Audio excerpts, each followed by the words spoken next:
శ్యామ్, అఖిల్. విన్నారు కదా sir madam. Triangle love story. ఇప్పుడు యాక్చువల్ గా ఎవరిది తప్పు ఎవరిదని పక్కన పెట్టి మీరు మొత్తం వినుంటారు కదా. అవును మేడం.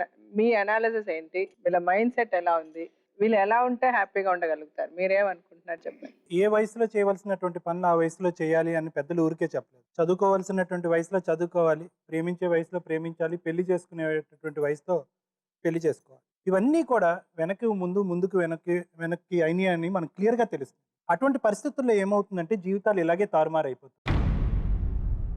ఇప్పుడు ఇక్కడ అన్నిటికంటే దురదృష్టకరమైనటువంటి పరిస్థితి ఏంటంటే మీ ఇద్దరు జీవితాలే తారుమారైతే అఖిల్ది నీది కానీ లేకపోతే అఖిల్ది నీది శ్యామ్ది కానీ తారుమారైతే అది వేరే విషయం. ఇక్కడ ఏంటంటే దీంతో ముడిపడినటువంటి ఎంతో మంది జీవితాలు తారుమారయ్యి అందరు కూడా విపరీతమైనటువంటి బాధాకరమైనటువంటి పరిస్థితిలోకి వెళ్ళారు అన్నది ఇక్కడ మనం ఉన్న అందరికీ, మేడంకి, చూసేటటువంటి ప్రేక్షకులకి అందరికీ అర్థమవుతుంది. అయితే ఇక్కడ ప్రధానంగా చూసుకునేటటువంటి అంశం ఏంటంటే ఎవరు అందరికంటే ఎక్కువ సఫర్ అవుతున్నారు అంటే కనుక కనిపించినటువంటి నీ ఇద్దరు తల్లి తండ్రి, నీ నలుగురు చెల్లెళ్ళు, శ్యామ్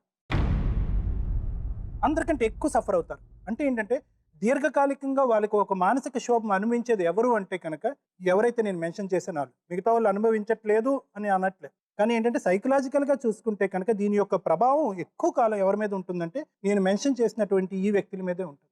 ముఖ్యంగా చూసుకుంటే కనుక మేడం కవిత వ్యక్తిత్వం మనం చూసుకుంటే కనుక అందరికీ అర్థమవుతుంది. ఆ అమ్మాయిలో ఏదైనా మంచి యాంగిల్ ఉంది అంటే కనుక అది ఏంటంటే తనలో ఉన్నటువంటి స్వచ్ఛమైనటువంటి ప్రేమ.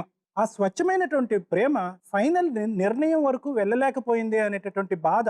అంటే ఏ ప్రేమ అన్నా కూడా ఫలించి అది ఒక పెళ్లి కింద మారాలి అనేటటువంటి అది స్వచ్ఛమైన ప్రేమ.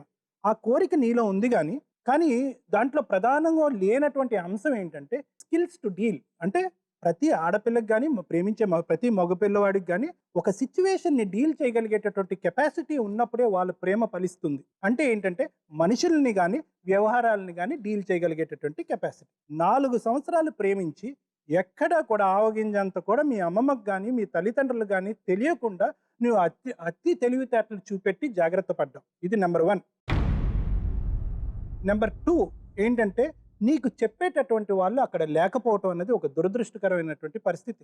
ఎందుకంటే నువ్వు సీక్రెట్గా ఉంచా, వాళ్ళు నీ విషయంలో వ్యవహరించేటటువంటి శైలి కరెక్ట్గా లేదు. ఎందుకంటే 5 ఆడపిల్లలు, ఇంటికి పెద్ద ఆమె, ఈ అమ్మాయి ఎక్కడికి పోతుంది, ఏం చేస్తుంది, ఎలా ఉంది అనేటటువంటి పర్యవేక్షణ లేకపోవటం అన్నది ఇందులో ఉండేటటువంటి ప్రధానమైనటువంటి లోపం. దాంతోపాటు నీ వ్యక్తిత్వం.